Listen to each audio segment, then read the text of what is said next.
Ci ha lasciato un ricordo un po' non in Italia ma in tutto il mondo, perché lui tutto il mondo conosceva il maestro, dei suoi lavori,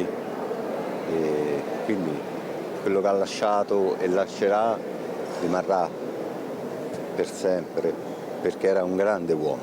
Ma nel cinema e anche nel teatro è stato un grande, non so se ci saranno altri italiani grandi come lui, come registi, perché insomma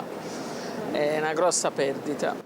Per omaggiare Zeffirelli, che forse è veramente l'ultimo grande fiorentino che è rimasto alla nostra città, un patrimonio non solo di questa città ma in Italia e nel mondo anche per i suoi film, per le sue opere, insomma lo stile di Zeffirelli io credo che rimarrà eterno e noi di Firenze siamo obbligati a venire qui ad un'occasione del genere proprio per porgere il nostro ultimo omaggio.